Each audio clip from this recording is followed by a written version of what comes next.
this partly deals with vision in the sense that it's to do with visual space and so on, but our sense of space is not something that's tied to vision. We can get space from lots of our senses. And also space is something that we have in our memory as well as in our perception. So space is something that kind of links senses together, is one of the themes. And this also then is effectively a linking lecture to next week's lecture, where I'll talk about multisensory perception, synesthesia and so on, so the kind of things that I work on myself a lot more. So although, in physics we think of space as being this kind of 3D kind of, continuous entity, the brain doesn't think of space as being continuous in the way that we do in physics. The way that the brain processes space is in terms of lots of different spaces, which it effectively categorizes and treats separately. One way of thinking about this is to think of lots of different maps. So although space is continuous, we can have a map for doing this, a map for doing that, and maybe the maps are on different scales, or the maps represent different kinds of information in a different way.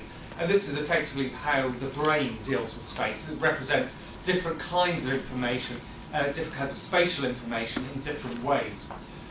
So for instance, we can think about representing visual space. So in the last lecture we talked about how image from different parts of the space lands on the eyes, and this projects the brain such that in the back of your brain on V1 it's almost as if you have a sensory map. So things that are up here in the visual world are down here on the other side of my head and towards the bottom of my visual cortex, where something down here is on this side of my head up to the top of my visual cortex. So you're kind of mapping what's out there in space onto your retina and then onto your brain.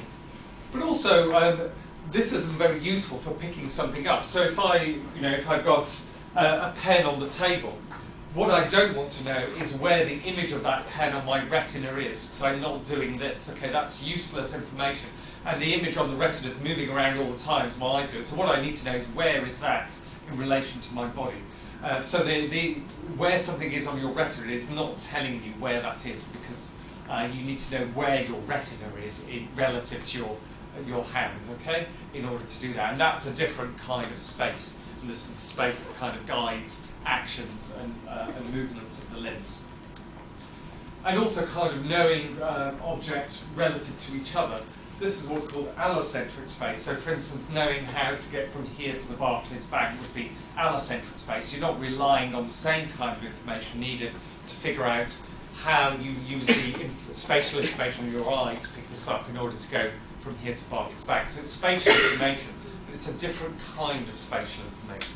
And the brain represents all of these in slightly different ways.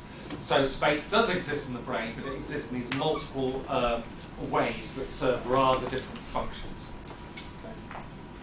And we'll encounter all these terms again: retinocentric space, egocentric space, the space around your body, and allocentric space, the space of one object relative to another. So the space of this room relative to another room on campus, for instance, would be there. So let's have a bit of fun. This is the so-called rubber hand illusion. So well, let me just show you the video, then I'll kind of explain how it works.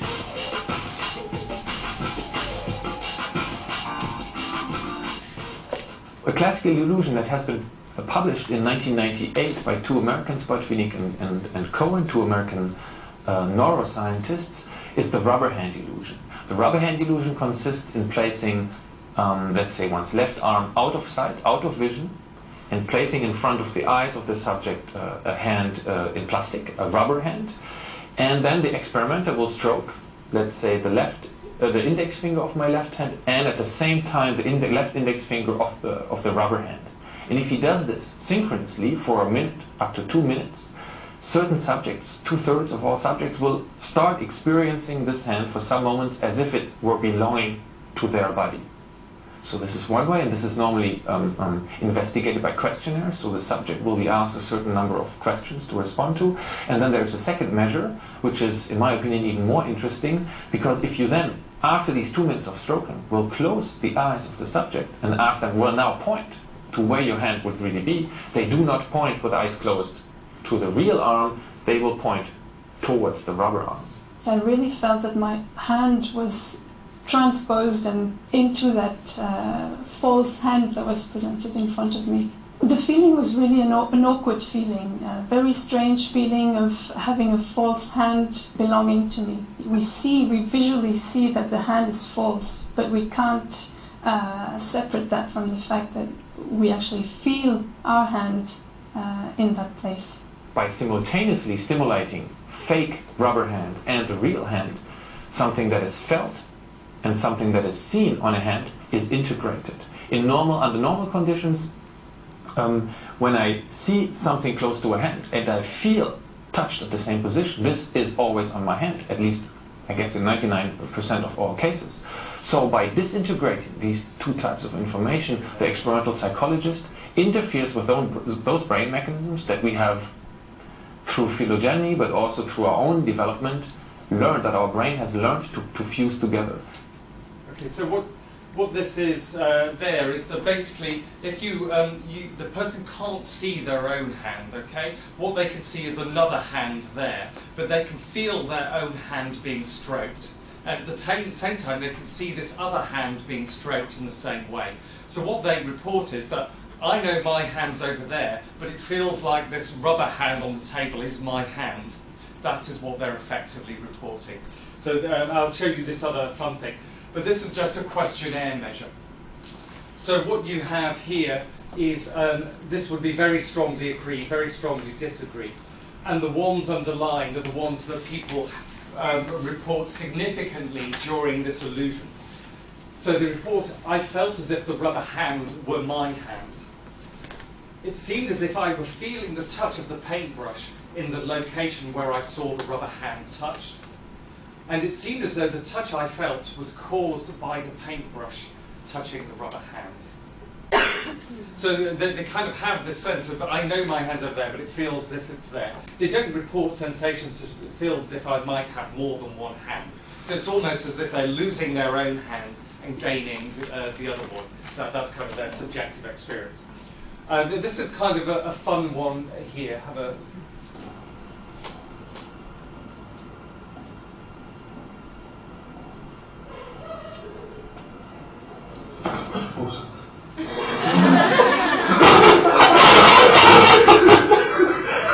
So in that case, so here the person was his own hand wasn't stabbed. Somebody just came and stabbed with a fork, a rubber hand. Okay, but if you're in this illusion, you feel as if the rubber hand's your own. You react very strongly. If you're not in the illusion and you see that, you think, you're a little bit surprised and you think it's a bit weird, but you don't have to take it. And you can measure somebody's kind of sweating that that they really respond as if their own body is being threatened in this illusion. I'll come back to that in a minute. So that's what the rubber hand illusion is. How is it created? So it's created because in our senses we've effectively got different maps of space that in this illusion are giving contradictory information about where things are. So what we have in the rubber hand illusion is three different maps. So we have a visual map, so we can see where the rubber hand is, but we can't see our own hand. So our vision is telling us that there is a hand there, okay? But you can't see your own hand. You're seeing the rubber hand. Then what you have is that you have a tactile map. Now what your tactile map is tells you where your hand is being touched. Your tactile map doesn't tell you where your hand is in space. So your somatosensory cortex is just a map of your body surface. So you know that your finger is being touched, but you don't know where your finger is on that map. Okay? You just know that it is your finger that is being touched. So you can see that a finger is being touched on your visual map. You can feel where it is on your tactile map. And then you've got this third map here. And this is effectively what some people call a sixth sense. So it's not hearing, vision, smell, taste, and touch. It's another sense.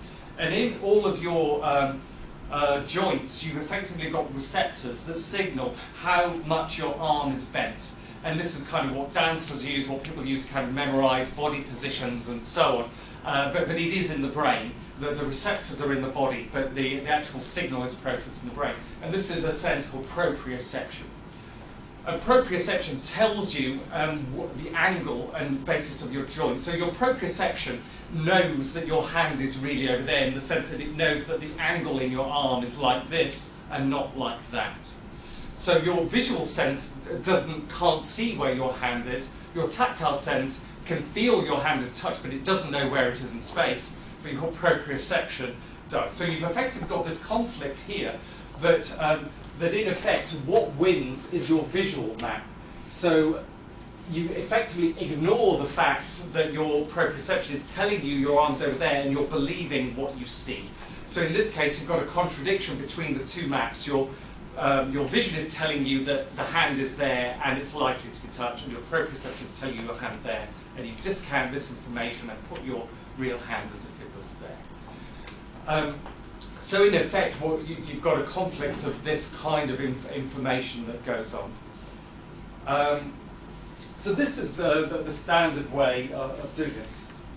What else do we know about the rubber hand illusion? Well, one kind of way of measuring it is using these kinds of questionnaires where you ask, you typically have to do this for about a minute or two. You stroke the rubber hand at the same time as your own hand in this way.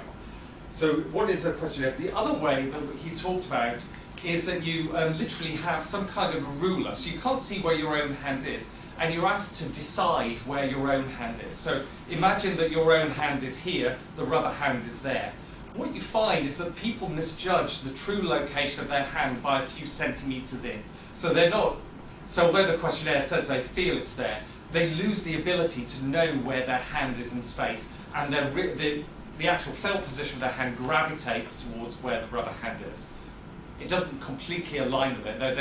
They don't really think that their real hand is with that, but it's just shifted along in this particular plane. What this graph here shows is the length in which the illusion lasts, and this is the amount of displacement in centimetres there. It's quite easy to get rid of the illusion just by pulling it out or wiggling it. As soon as you wiggle it, you kind of get true information about where it is. But if you don't wiggle it, the illusion can last a long time. And the amount of time it lasts is correlated with the amount of displacement that you report.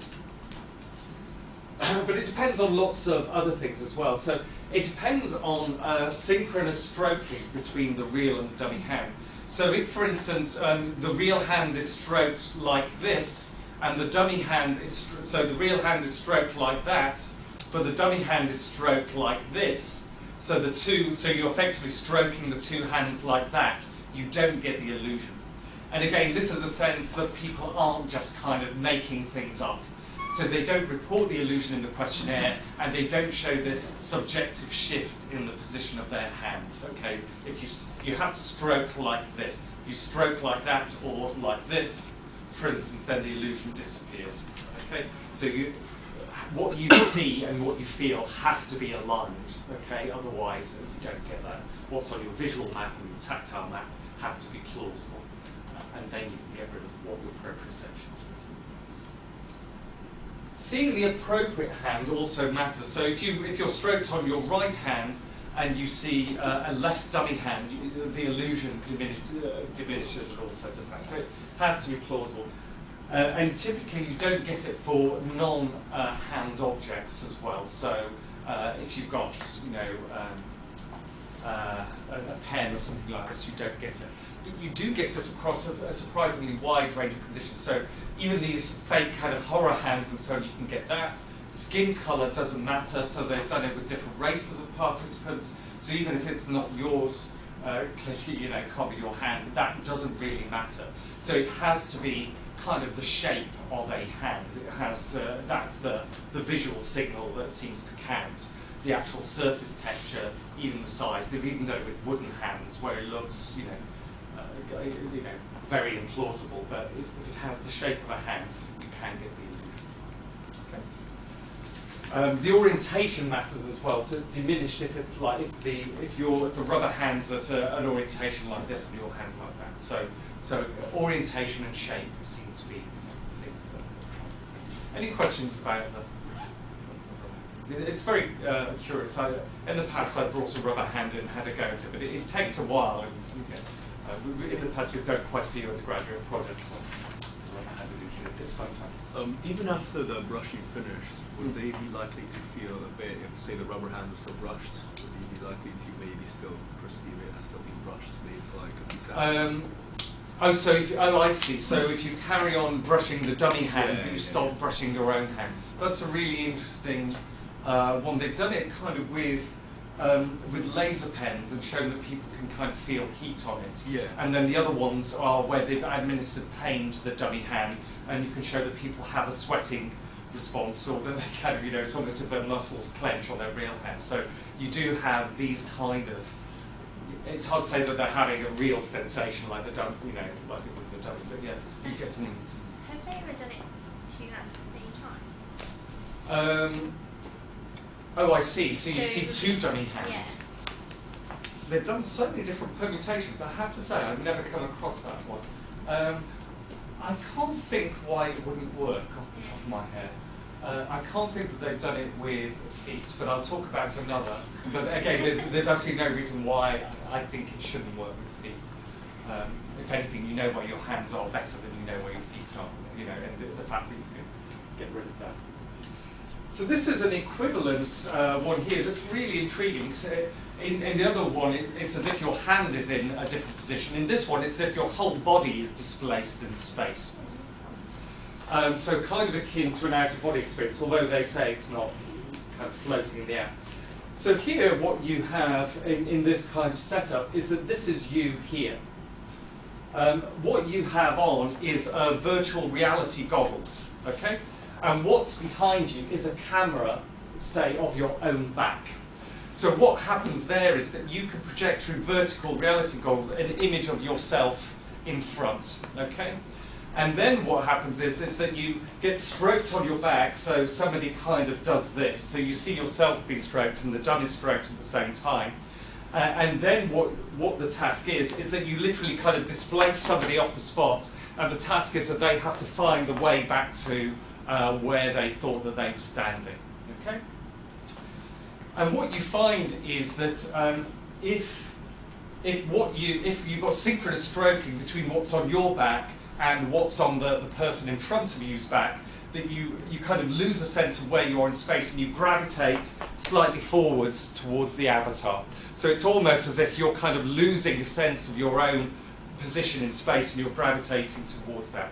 And again, this is quite interesting for kind of virtual reality, playing Wii games and so on, the extent to which you feel you are the person in the computer. And to some extent you think, well, that's metaphorical, but it might be in some literal sense. You are losing a sense of where your body is in space as a result of when you move your hands, the person on the computer screen is moving a sword like this or whatever it is you're doing on the Wii. Okay. Again, it's the same kinds of conditions. So you can get it with the same if it's a fake body. So here you're seeing somebody else's body projected in front. It doesn't have to be your own body, it can be a different person. But you don't get it with an object. So if you've got this kind of column or whatever, and you see the column being stroked at the same time, you don't feel yourself displaced. So again, it's conceptually very similar to the rubber hand. So this is the data here. So these are the three conditions: seeing your own body, the fake body, or the object. And this is the drift in centimeters. So the extent to which you cannot find your way back to where you stood and you've gravitated towards the avatar. And what you find here is that this is relative to baseline of 0. You've got a significant effect of the own body and the fake body, but only with synchronous stroking. Why that difference here isn't significant, I don't know. I'm sure it probably is with enough participants and so on. But this is what you have. But not, the object itself isn't different from each other.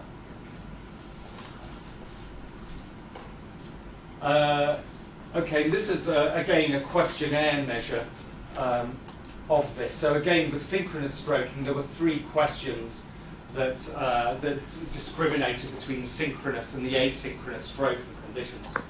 And question 3 was the one that really separated bodies from objects, for instance. And that's, I felt as if the virtual character was my body, for instance. So this is the question that really discriminates between objects and people. So people report this sense of not knowing where they are in space when some of the spatial information is congruent with them being in something else than another on a screen. So it's the same kind of principle, it's just done with the whole body instead of a body part.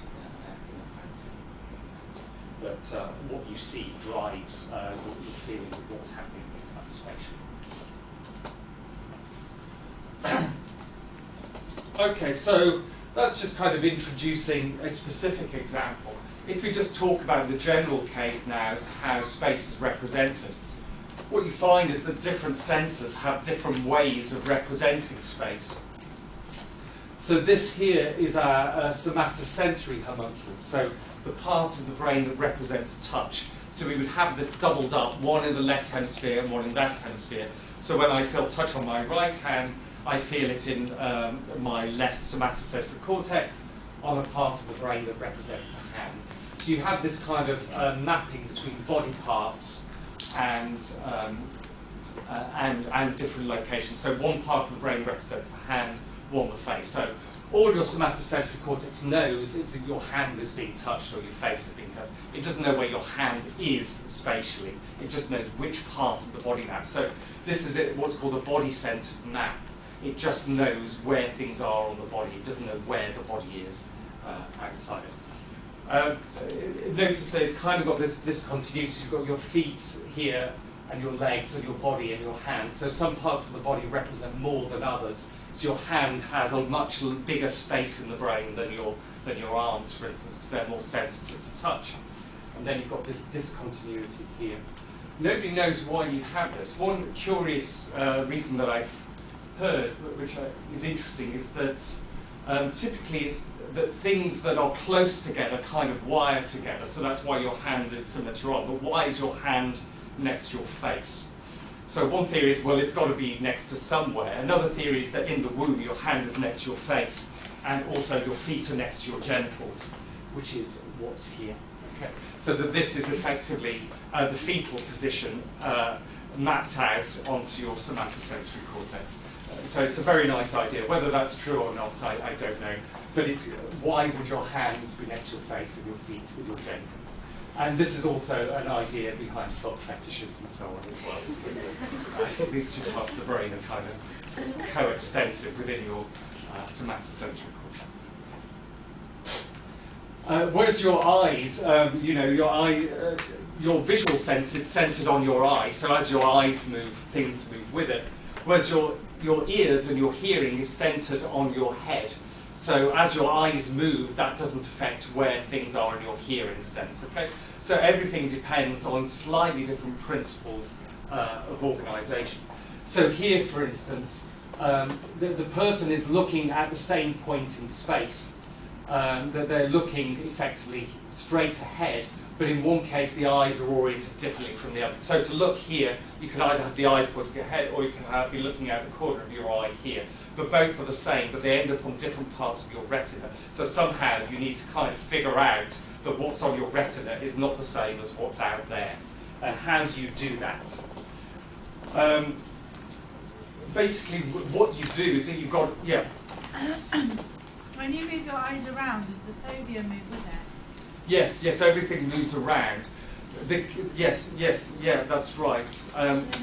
The phobia, you mean phobia on the blind spots? Yeah, the phobia. So like if I went like that, isn't my phobia still at the same place, so it's still mapped on? No, it moves around. Your phobia moves around. But isn't the phobia like on the rest? Oh, okay, yes. So the phobia is always in the centre of the brain. Yes, that's right. Yes, so yes. Yes, okay, yes, relative to the outside world, yes, relative to the centre of the eyes, the phobia is always the centre, yes. The phobia is always the centre of where you're gazing, yes, that's correct, yeah. But relative to the outside world, the phobia is moving as the eye moves, yeah, but I think I agree. So what you're effectively having to do is that you're having to take a map of the eyes, take a map of the body, take a map of the hearing. You're having to superimpose them all onto each other. So it's almost like if you've got 10 different maps of Brighton, you want to superimpose them, what would you do? You'd find a common point of reference, say an origin, and you would then find out what scale is being used, and you effectively rescale the maps and superimpose them on them. And this is what's often referred to in the neuroscience literature as remapping or coordinate transformations. The idea that you're placing all these different sensory maps onto a common system. And this is effectively how you get the rubber hand illusion, is that sometimes if two maps disagree, you've got to discard one information, so I'm going with that one. And vision tends to win, because vision gives us very accurate spatial information, whereas hearing and proprioception give us very coarse information about where things are in space. So vision tends to dominate in this kind of process of remapping. And the idea here is that this is accomplished by the so-called wear, or the dorsal stream in vision. So let's really kind of introduce this idea that you've got two streams. What is involved in agnosia? So the patient's HJA and so on would be an agnosic who has damage to the what stream. Where is involved in is seen as being involved in processing of space, and we'll talk a lot about the parietal lobes, which are kind of the end point of the wear. Sorry. The other special thing about the parietal lobes is that it receives lots of multisensory input from the other senses. So it's not just a visual wear route. Hearing also kind of maps onto this, but also the motor cortex. So things like saccades, the movement of the eyes. How do you know where the eyes are looking? You know that because you're controlling the muscles. That's how. So you need information about your motor system in order to figure out where things really are out there. So to know where, to go from something on the retina to something out there, you need to know how your muscles are pulling at the eyeball, and then you can figure it out. So you need to link what you see with the motor system, which can be reaching for the hands, it can be moving the eyes and so on. And in effect, the eyes have a special status in kind of doing that. So if you prod your eyeball, you feel the visual scene shift like this. But if you move your eyes, you're going to have a sense of vision moving around. So you kind of got this loop that the movement of the eyes, the muscles in the eyes, kind of really tell you where it is, the way that prodding the eye doesn't.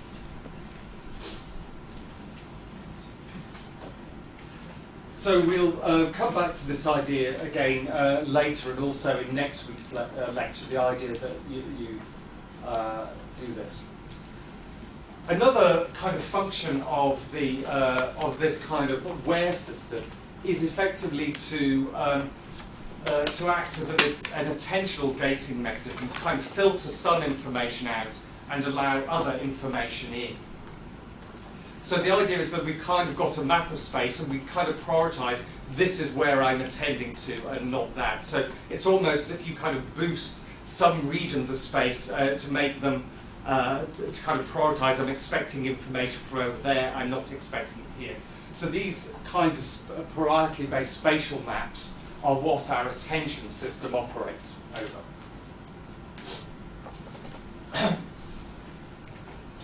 So attention is the process by which certain information is selected for further processing, another is discarded.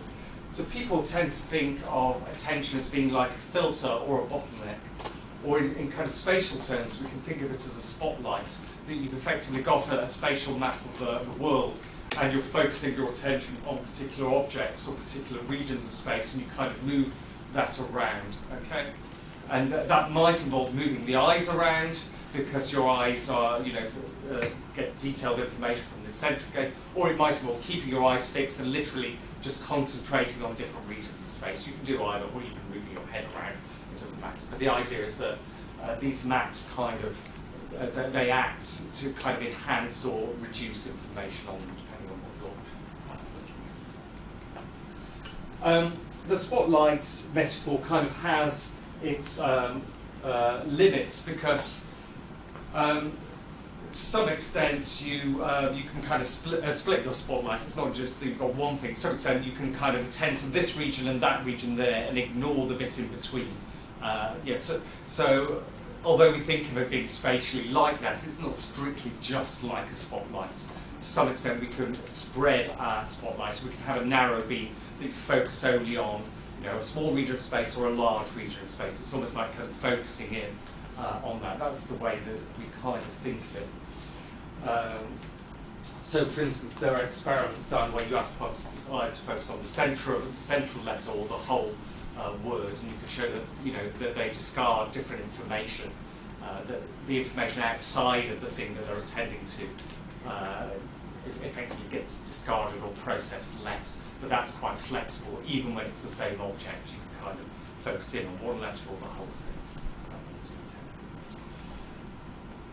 And as I mentioned before, the location of attention is not the same as the location of eye fixation. Although the two tend to go together, you tend to move your eyes to where you want to focus your attention. But in principle, you can move your attention separately to your eye gaze.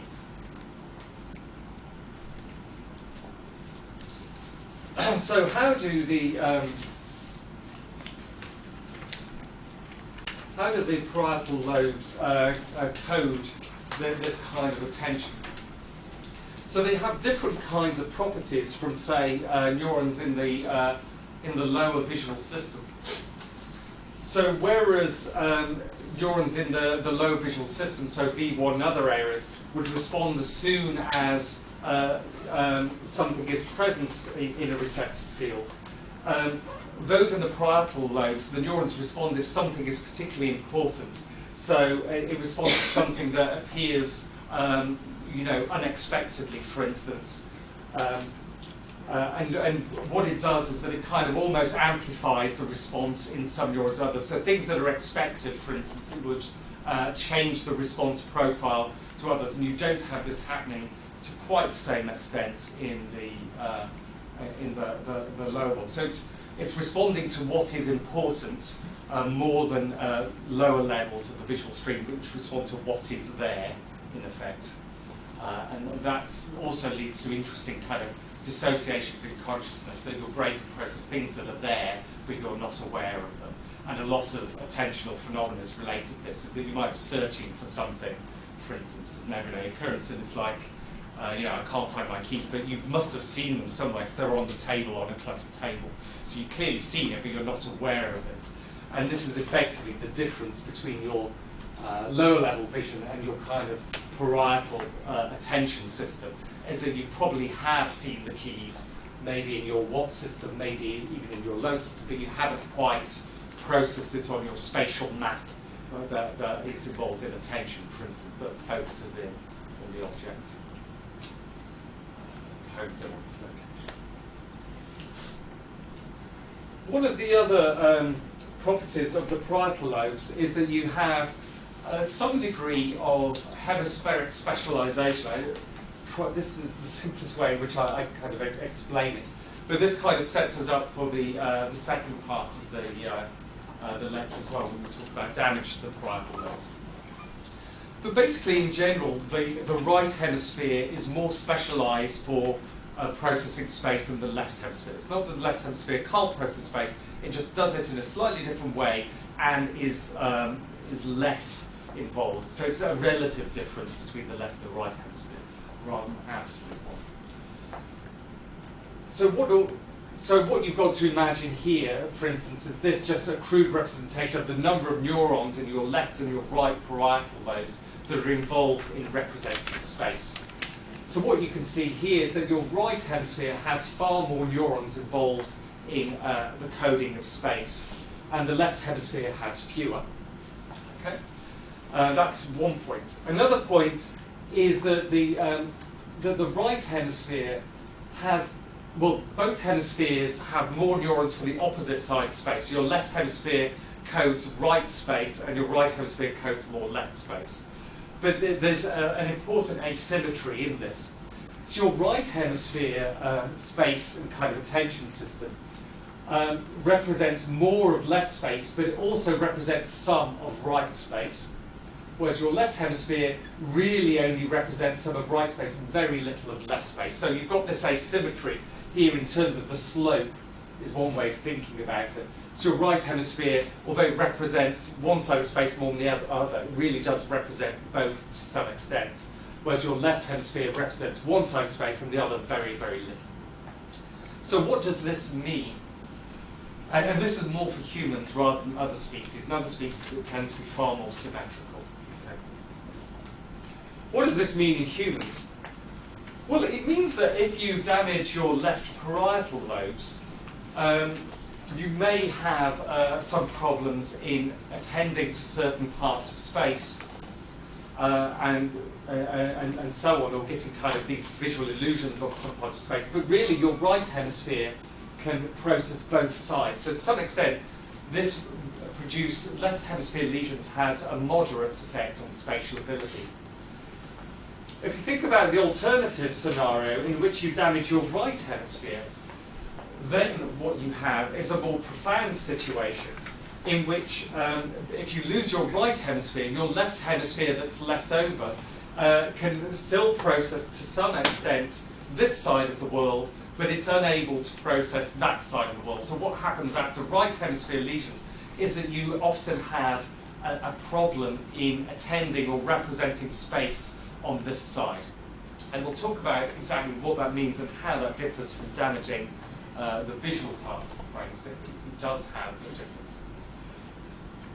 So this is kind of an important thing, that both the left and the right hemispheres are involved in representing space, but the right hemisphere has this privileged status because of this. So damage to your right hemisphere has different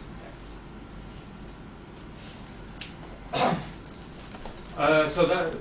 This is the first half of what's on that slide. So what are the consequences of having this? The consequence of having this, if you don't have brain damage, is that we have a natural bias towards attending or noticing things happening on the left side of space, because our right hemisphere has this kind of uber specialization. It is good at directing attention here. So and there's lots of kind of fun demonstrations of this. I don't know how well this works on this projector at this distance. But anyway, the task here is which one looks as if it is darker. Yes, it does work for me on the computer screen. My sense is that the left one looks darker. Is that right? People get that. Of course, they're both the same. They've both got the same amount of light and dark. But the idea is that somehow, because your right hemisphere is kind of, dragging attention towards space, that you overweight this information relative to that information. This information is weighted more than that. But obviously on the eyes, it's processed similarly. Yeah, is there a difference if you're left-handed or right-handed at all? Supposedly not. This guy here, Nichols, has kind of looked at that. So your attention system doesn't seem to go with your handedness. An interesting one is whether it goes with your language dominance. So, and there's more evidence that it does. So your handedness doesn't predict in a simple way where your language is going to be. It's not the case that all left-handers have their language switch over. So there's a whole literature on this that's only really just starting to emerge. This guy, Nichols, has done quite a lot of fun stuff on it. It's also the case that you're more likely to bump into objects on your right side of space than the left. So the idea is that you can attend to this more, so you give less attention to this here. There's all kinds of fun things here as well. Or apparently, if you enter from one side of the stage than the other, people are less likely to notice that an act has entered onto the stage. An example that I always give, when we go, well, there's a place where we go on holiday, but anyway, there's like a sheer drop on one side, and it's always much scarier walking one way than it is the other. Because on one side, your attention is looking down the hill, and on the other, your attention is looking up the hill, but it's just as scary and steep both ways. Is there any evolutionary advantage to this? I don't see. No, probably not. I think the evolutionary advantage is to do with other kinds. Not necessarily space. So here, the question is, it's probably accommodating other kinds of skills like language, which obviously do have an evolutionary advantage. It is. That's a really good question, actually. Let me think about a better answer to that. But that would be my spontaneous guess. to some extent, having things distributed is protected against brain damage. So having things spread out in the brain means that if you damage something, you can still do the functions quite well. So the fact that humans have gone down the opposite road of kind of, putting things in more discrete locations, it does work against that. But does anybody else have a better answer than me? So the consequence for us is, as normal brain people, is that we attend to this side of space. The consequence for people who have damage to their right parietal lobes means that they cannot attend to that side of space. And this is the phenomenon called neglect, which I think you covered in your cognition, what's it called, CCC, cognition in clinical context. But anyway, I'll show you this. The stroke that Peggy Palmer suffered 10 years ago has left her with extreme neglect of the left-hand side of her world. Peter Halligan has spent many years testing Peggy to try and understand exactly what is going on in her brain. Sure. This time, Peggy, I'm going to show you this picture of a cat, and I'd like you to draw it as accurately as you can.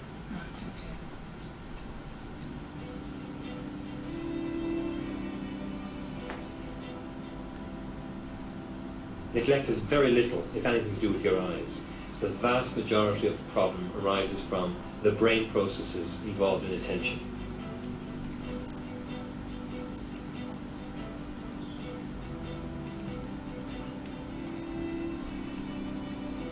And that your attentional system provides for where your eyes move. So in other words, if something happens in my visual field, it's interesting, I'll move my eyes there. Why would you move your eyes there? Only if your attentional system indicated you needed to move there. So your eyes are slaves to your attentional system. And what's wrong with neglect is the attentional system has been damaged. You notice that this cat has got two tails. No, I didn't notice that. Good. So you don't have it on that side, do you? No.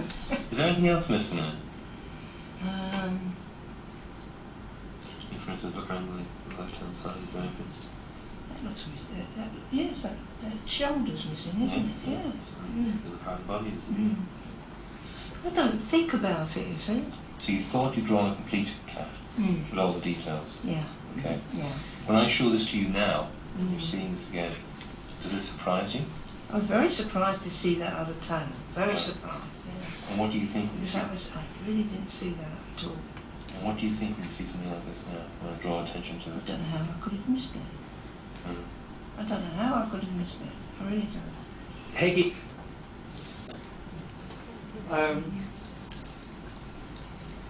Any kind of comments or questions about it? We will cover it. So I think one of the points I want to come to is how this differs from losing your sense of vision for one side of space. But that's, I'll come back to that.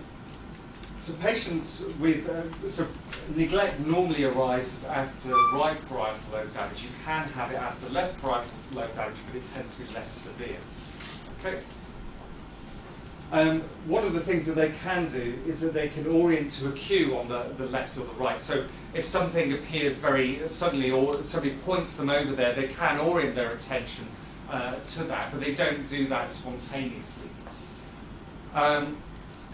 But what they do have a problem is kind of shifting their attention into the damaged field. So for instance, if they're looking at something in the real side of space, they tend not to move their eyes or their attention into the other side of space. So again, this suggests a problem in kind of shifting of attention rather than in the initial perception. It's almost as if you can't use the visual information to kind of drive looking and searching and so on. And this is one way in which it differs. Let's see where I'm going here. Yeah, okay, I'll So these are the ways in which, yeah. Sorry, I just don't understand. How does it work when people with neglect, when they have to copy pictures, how can they just forget to copy the other side? I mean, you still know that when you copy a picture, there's going to be another side to something. I think that's very interesting, isn't it? I mean, it provides an interesting kind of example with HIA, who couldn't tell what nursing was, but actually, did all the lines and stuff.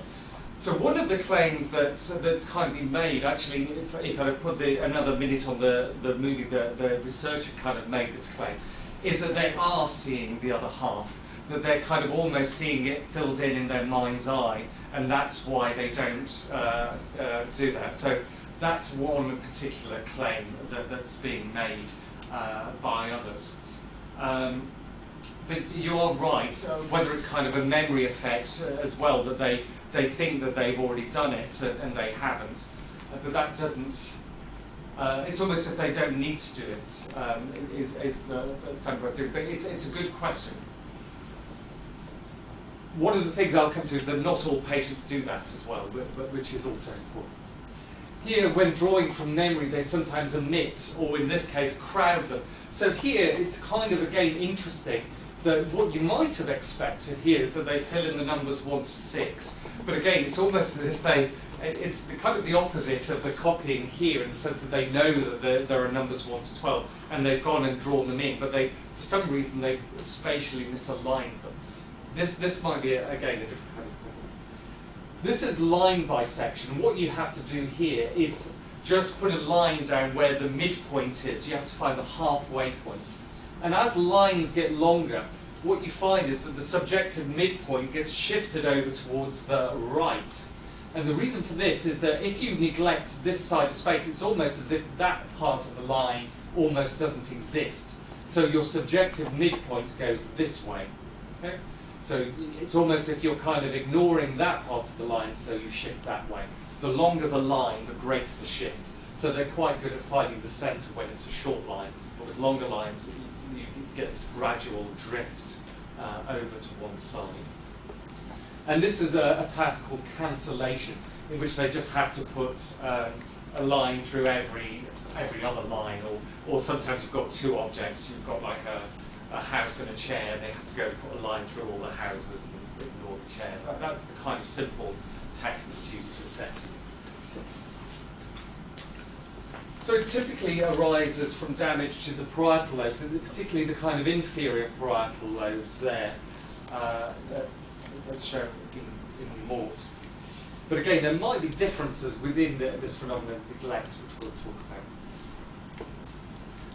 So why is neglect a disorder of attention and not of perception?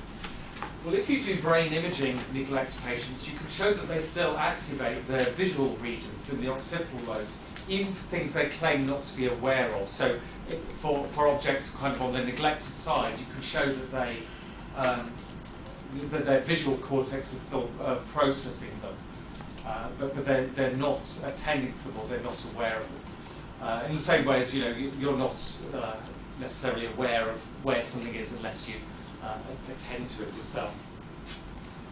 But also, they're able to detect objects on the left if they're cued there, for instance. That suggests that it's a problem in kind of orienting or shifting rather than in something being completely absent. Another characteristic about it is that it affects the other senses as well. It's not just purely visual, although it tends to be assessed in visual ways. And it's not that they can't process information on one side of the space, but rather that they tend to be distorted. So, for instance, if you have a set of speakers going around the room, and their task is to kind of point to where a sound is coming from, when a sound comes from the left, they tend to distort it round towards the right. So it's almost as if things on the left side get kind of compressed or shifted over this way. But it's not that they can't hear sounds on the left side of space, they can hear them. But when they're actually asked to localize them in space, then that becomes error-prone. Whereas on this side of the space, they can locate them within that. And again, that suggests it's not a problem in perception, or at least detection perception. It's a problem in putting a percept into space, in this case with sounds and not with vision. I can't quite remember what the studies are on touch. Well, okay, yeah, I can, but I won't. It relates to the next slide. This also, this is a phenomenon called extinction, which you can get after damage to the parietal lobes. And some people have extinction even if they don't have neglect. And basically, the phenomenon is this, that you would flash on the screen two different, you would flash on the screen something on one side or something on the other. So here you would flash that briefly. And in this case, the patient might say, I see a frog. And that's kind of interesting because it's flashed on their neglected side. Okay?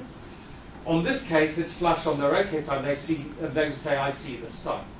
But what happens when you've got both is that basically what you find is that they say, I see the sun. So here they've reported just seeing the sun and ignoring the frog. Whereas on this case, they said they've seen the frog. What's going on here? Well, the idea is that they're still processing this perception, but your attention system kind of effectively acts as a bottleneck. So when you've got lots of objects in space, then the ones on the neglected side effectively get less prioritized than from the ones on the other side. Yeah, so they can actually see when there is nothing on this side to draw their attention over, they can pull it out with a single object. And of course, in a natural everyday scene, we never just see one object at a time. We've always got this clutter. Yeah. In the case in this example, if the frog would start moving, would he be able to see it then? I see. Maybe, yes. So they can have these kind of cues. Yeah, possibly. And when I said I couldn't remember what the experiment is with touch, it's the same one, that they would feel a touch in either their left hand or their right hand or both, for instance. And what they would report is that they can feel touch on their left hand, they can feel touch on their right hand, but as soon as they're touched on both hands, they ignore the one on this side. It's the same kind of phenomenon that you get here. That's how it's been assessed in other senses. I know that with Peggy, when the person said, can you see the tail on the left side, once her attention was drawn to it, she could see it. Yes. But I remember last year they showed a picture of two houses, one was on fire, one wasn't, and they said, which one would you like to live in? And they, even though they couldn't see the one that was on fire, they still said the other house. Is that a different sort of thing? No, that's... You can't draw their attention. Yeah, I will talk a little bit about that in a bit, but yes, that's exactly right. In fact, it's here. Which lecture was that in? Was that in the... I think it was CCC. CCC, okay, right, yeah. Yes, so again, this supports the idea that you're actually processing the visual information, but you're not attending to it, so you can still process it in your other visual stream, in your ventral stream, and you can perhaps still get, for instance, some emotional information from it. But so I'll mention this one here. So the ventral stream still processes that. So for instance, in neglect, for instance, if you were to show a picture of a frog, so in this case here, if you show a frog, and they say they didn't see it, but then you show them the word frog and ask them to read it, you'd find that they're faster at reading the word frog, so they have processed it. And that would be different from a patient who has a blind hemifield. They would not show that priming, okay? So that would be one difference, is that because their basic visual system is intact, they can still process this as being a frog, and they can show those kinds of priming effects that it makes them faster to recognize the word frog. Whereas if you have blind sight from this part of space, then you cannot do that. So that would be one difference there. So you can still do that. And this is the kind of priming study here, that you show kind of objects in one field and show that when they then present them so that they can attend to them, that all of a sudden they're faster. So they must have processed this. So the burning house experiments, why didn't I got a picture? Anyway, you've got two houses, both of which have flames, one of which has flames coming out of the left side, okay? And you ask the patient, which other houses, can you see a difference between the houses? And the patient might say, no, they both look the same. Then the question is, which house would you rather live in? And they say, the one which hasn't got the flames out, but this is the one you're thinking of here. Or you probably present them top and bottom on side by side to avoid that spatial bias. So the idea here is that you are still getting some semantic information about flames, and this is driving an emotional response, but it's not, in that case, being seen, not being seen. So what I want to do is kind of take the phenomenon of neglect and kind of argue about how space can be partitioned in different ways. So we'll take a break for 10 minutes, and we'll come back and deal with this, and we'll also talk about the man who stuck his wife for You thought about what you're going to write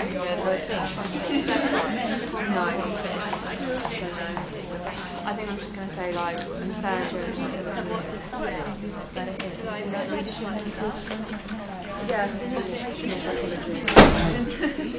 Okay, so at the beginning I kind of introduced the idea that there are different kinds of maps of space. We talked about this in different ways. One in terms of the way in which our different sensors have different kinds of maps of space, but also in terms of sensory maps, maps centered on the body and maps centered on kind of the outside world, what we call allocentric space. But I've also introduced the idea of neglect as being a disorder of attention, or particularly of spatial attention, that disrupts the ability to attend to the left side of space, partly because things are over-attended on that side of space, and so on. What I wanted is kind of put these two ideas together and say, well, neglect is a disorder of spatial attention, but it operates on what I call different spatial reference frames. And this term spatial reference frames, just think map. But by map, maps in the brain, okay? I'm happy for you to use that term. I'll use reference frames, so it's scientific. So what we have, for instance, is some differences between neglect patients, between the kind of spatial representation that they neglect.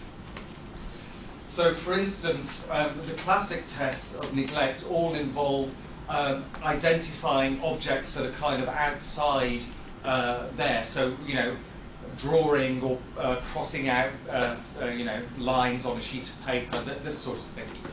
There are other ways of doing it, and you could think about your mind's eye, or you kind of an imagined space that isn't physically out there, for instance. And the task that was first that looked at this was this one by Biziak and Luzzati in 1978, and there's various follow-up ones. And here these were Italian neglect patients from Milan. And in Milan they have this square called the Piazza del Duomo, so you could do it in Trafalgar Square or whatever, if you know London and Churchill Square, you name it, or whatever. And the idea is that you put yourself, for instance, in one location in the square, and you're asked to kind of imagine or state what you've got around you. So if you put yourself, for instance, on in Churchill Square and think of the buildings, you could think of the O2 shop, or whatever, all the kind of the things around you. And then the idea is that you put yourself on the opposite side of the square, and you then say the buildings. So what happens with some neglect patients is that when they put themselves in the square, that they just recall the buildings on the right side of space, so they neglect the ones on the left, okay? So they might say, when facing Churchill Square, all the ones on the right. I'm trying to think what the hell they are. It's like, they change around so much. There used to be that luggage shop, the South American band or whatever it is on the right side. And then the idea is that you take yourself right round to the other side, so you're now in Marks and Spencer's looking at, and now you ask them to name what shops or what landmarks. What you find is that this time they ignore all the ones that they'd said, you do it in a different session, they recall the other side of the square. So here they're not neglecting things in the external environment, they're neglecting things almost from an imagined scene, from your kind of spatial map of a scene, such as this piazza or any other landmark that you know. What's more interesting is that some patients with neglect can do this. They can pass this kind of spatial imagery test. So they can't, for instance, attend to objects on this side of the space, but when they ask to think of a scene, they can attend to both the left and the right. And what you find is that some neglect patients do the opposite, so they don't show the clinical signs of neglect in the sense that they can pass all these tests here that I presented, but when they're asked to imagine a scene such as this, then they start neglecting half of the imagined scene. So you have what's called a double dissociation between two different kinds of space. One, the space outside your body, and the other is kind of an imagined space, if you will. And one explanation for this is that, again, that space is represented as a single entity. You've effectively got two different reference frames, two different maps. One that is for spatial images, and one that is for spatial percepts, or external space. And that you can kind of neglect one or the other. How you find patients who kind of neglect this and not the other, obviously, because they wouldn't necessarily show up in a clinic as having a problem, but you would know that they have the right kind of brain damage, and then you select them on that basis, and then you give them a proper test battery and show them this is the case. Okay. So that's one kind of thing. More puzzlingly is that you find a dissociation between different kinds of external space, so that the space outside your body. And here a distinction is made between near space and far space. So near space in neuroscience has a very specific definition, and it refers particularly to the space in which you can reach. So my near space is to my fingertips, like this. Okay, that is my near space, and anything beyond my fingertips is far.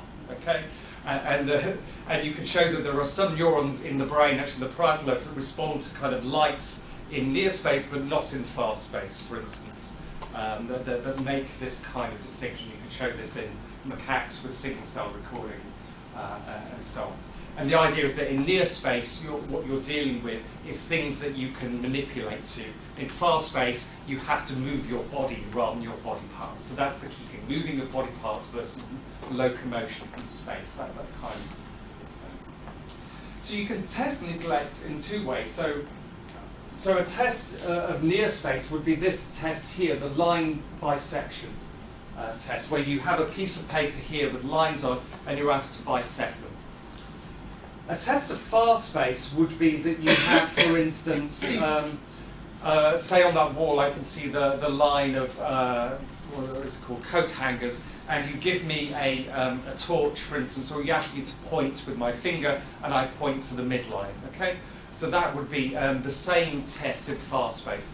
And what you find is there are some patients who show this rightward line bisection in near space, but not in far space.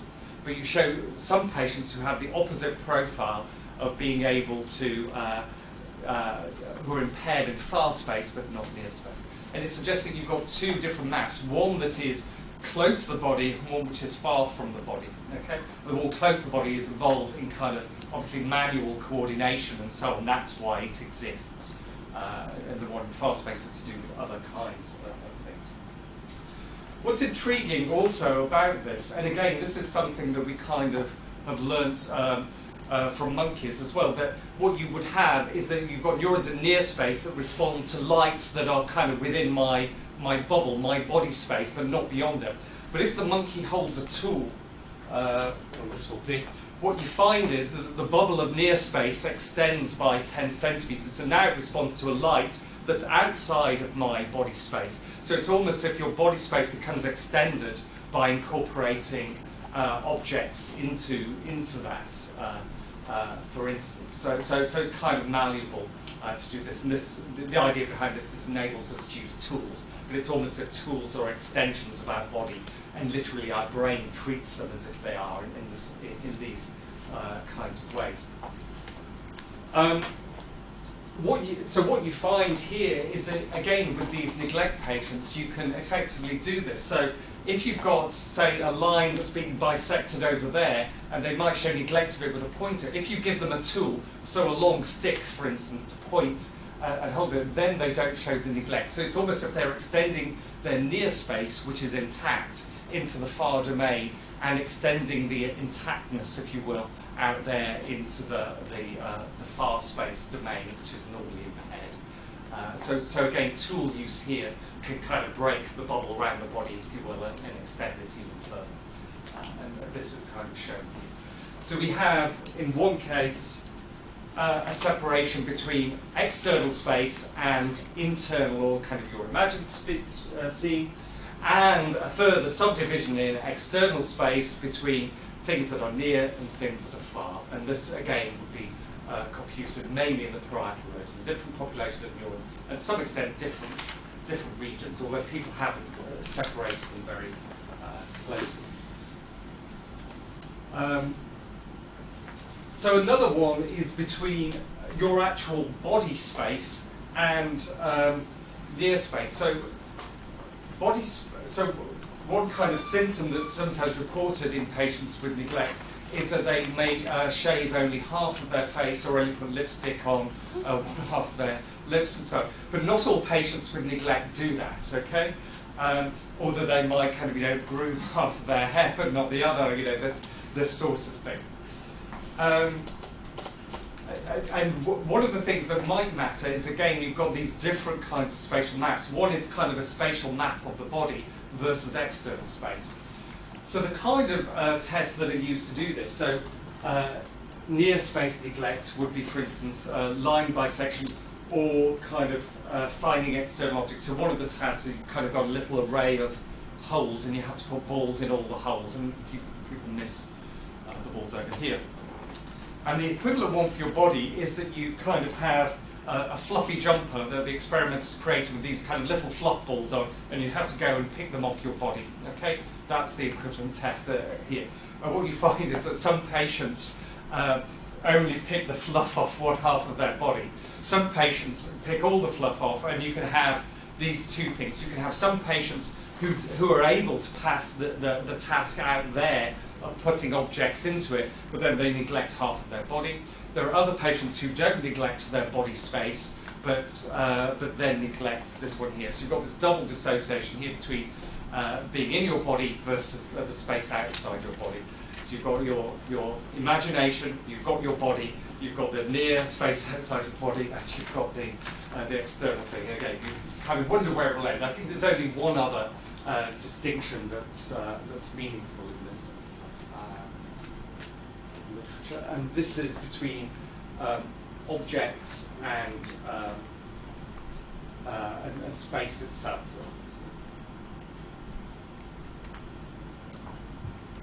So what's interesting here is, for instance, so the lady who had the cat, for instance, she kind of emitted one half of the object, the shoulder and the tail. Have a look at this performance of these patients here, for instance.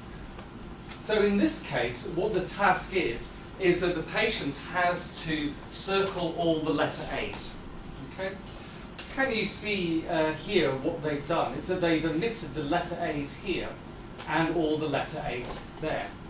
What you could imagine that the patient could have done is that they would have got all the letter A's in this object and none of the letter A's in that object. Okay, you might imagine that that would be the case if you're literally kind of getting rid of one half.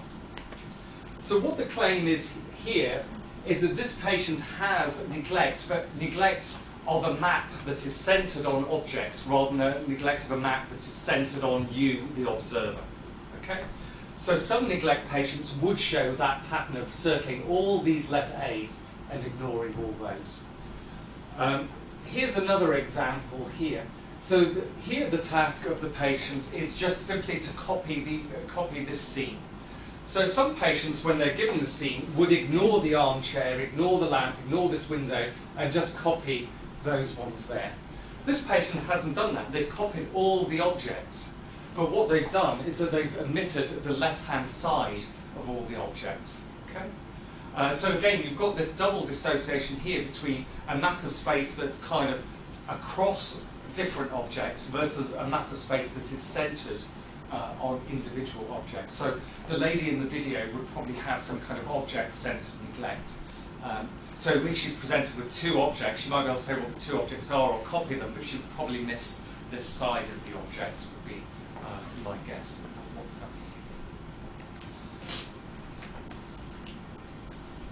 that? Okay, and this is another kind of nice test of it, where here what you've got to do is spot whether the objects are the same or different. Okay, I've just spotted it. So here you've got a difference there. So the correct response here is that these are different objects. Okay. Now the interesting condition here is this one. So in this case here, the difference is on the left side of space and on the left side of the object. Okay. In this case here, because we treat objects as kind of having the principal axis, if you think about it before, here the difference is there. So in this case, the difference is on the left side of the object, but on the right side of space. Okay? And again, what you find is that if you have object-centered neglect, then both of these would be equivalent because it's always on the left side of the object. If you have, in effect, neglect of one side of viewer-centered space, then you would be more impaired on this condition than you would on that condition. here you've taken the difference into your good side of space. Okay, so the final bit, I'll just talk briefly about kind of memory for space. So a lot of what I talked about with neglect is what's called egocentric space, so the space outside your body that you can manipulate. But the thing about egocentric space is, yeah, it's outside your body, but it's centered on you. So as you move around your maps, you're effectively the origin of the map, or in your egocentric space. Allocentric space is more like your conventional maps, where you open it up and you've got different objects on it, but you are not on the map, if that makes any sense in an allocentric map. You've just got different landmarks. Whereas egocentric maps, you are the origin of the map. So allocentric maps, the idea is that these might be stored in the hippocampus. And this comes from evidence of what are called place cells. So place cells you can get by putting a single electrode in the hippocampus, and the animal just wanders around. So here you've got 3 different neurons. So the animal just literally kind of traces a path in the box like this. And what's shown here is the percentage of times that the neuron fires when the animal is in that location. And what you can find here is that in this neuron, the neuron fires when the animal is here. In this location, the animal fires, the neuron fires when the animal's there. Here it's there. So it's almost as if this neuron is coding for this place in this map there. But it's not interested in what the animal's viewpoint is. So it doesn't matter whether the animal's heading in this direction or that direction or whatever. It is centered on that place in the map, okay? So it's almost as if it's centered on this room. What you find is that if you pull one of the walls out, such as this wall here, and make it rectangular, then you find that the neuron still responds to that place, but the neuron's receptive field becomes more oval in shape. So it's almost as if it's responding to that coordinate, but its precision is kind of being morphed as the room gets morphed. So one suggestion is that you're representing different locations in a map such as this. There's evidence that, the classic evidence of kind of a spatial map in the hippocampus comes from these studies of rats, in which you've got what's called the Morris water maze. Morris was a PhD student at Sussex at some point. I don't think he did the water maze here, but I think he has some connection to here. But the task here is that you've got a kind of a round circle with milky water, and it's got platforms under it. And the idea is you need to find the platforms, not by seeing them, but by remembering their location. You can't see the location of the platform, you have to remember it. And what you find is that after a while, the animal learns where the location is in the kind of circle. And after damage to the hippocampus, it forgets the location or it fails to learn it. I think it's involved both the learning and the memory of the platform is my memory of this experiment. Whereas damage to other parts of it, the animal goes straight there. It's remembered where it is. So here the idea is it's finding the platform by trial and error, and in these cases it's finding the platform by going straight to it based on a memory representation. Of course, one of the problems here is that the hippocampus is known to be involved in lots of kinds of memory, so it's really specialised for space. And that's something that is very kind of debatable. It's clearly not entirely specific to space, but one suggestion is that space is kind of the medium in which we bind information together in memory, in the same way as we bind it together in attention, for instance, bind different kind of attributes. What about in humans? So there has been evidence of place cells in humans as well from single cell recording. Interestingly, it's not just about the human being in a location. The human can mentally place himself in a location. So if you've got a neuron that responds to me being over there in the room, it would also respond to me imagining myself over there in the room, for instance. So it's almost as if you could mentally relocate yourself in these maps on the hippocampus, which maybe animals can too, but would have no way of knowing, of course, that they're doing that. Whereas in humans, you can instruct them to do that.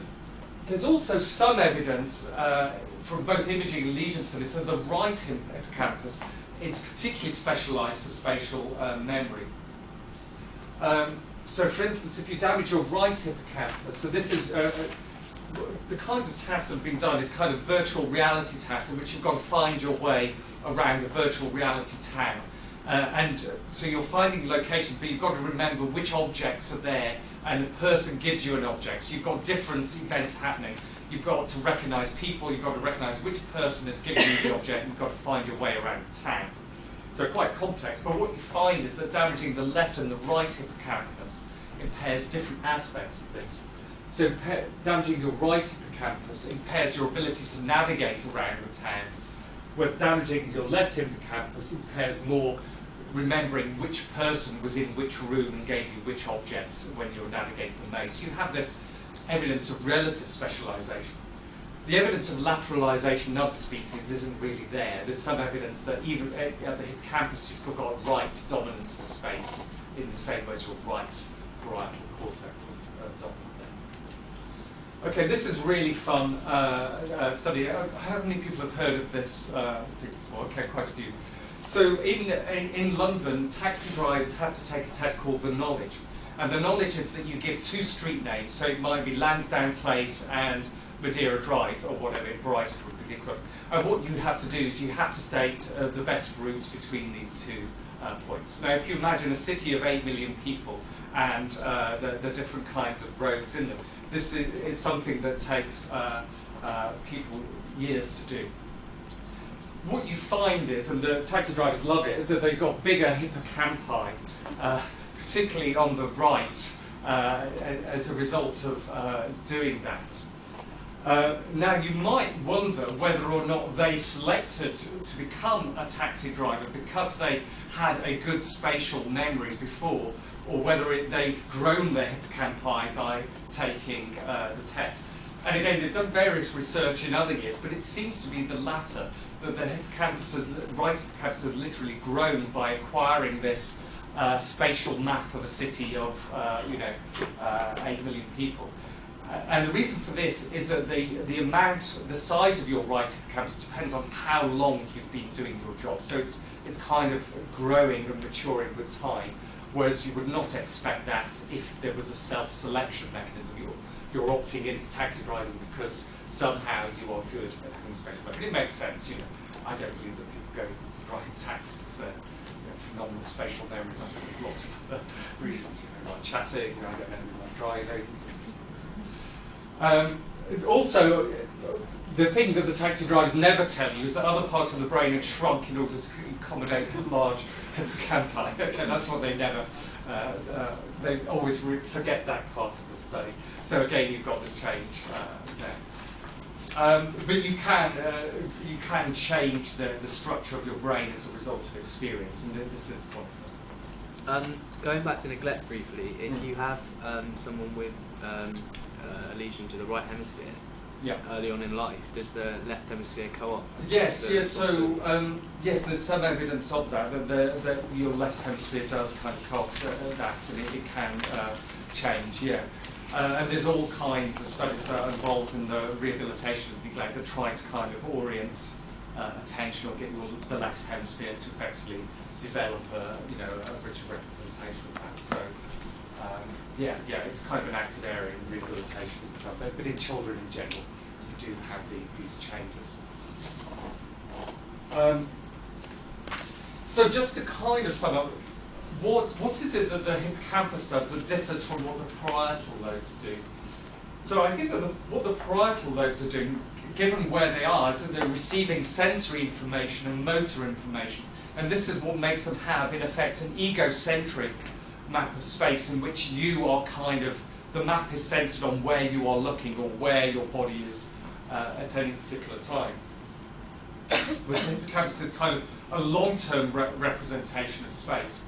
And we can think of this, again, more in terms of the Piazza del Domo experiment, in terms of these different representations. So what you could imagine is that in your hippocampus, you've got a map of the spatial environment, which might be the streets and sights of Brighton or London or whatever.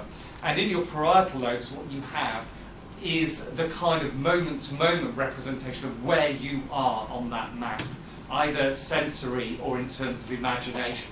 So what in effect you're doing is you're storing your long-term map in your hippocampus, and what your parietal lobe's doing is putting your current viewpoint on it, either a literal one from the senses or imagined with that, and that you've effectively got the interaction between these two.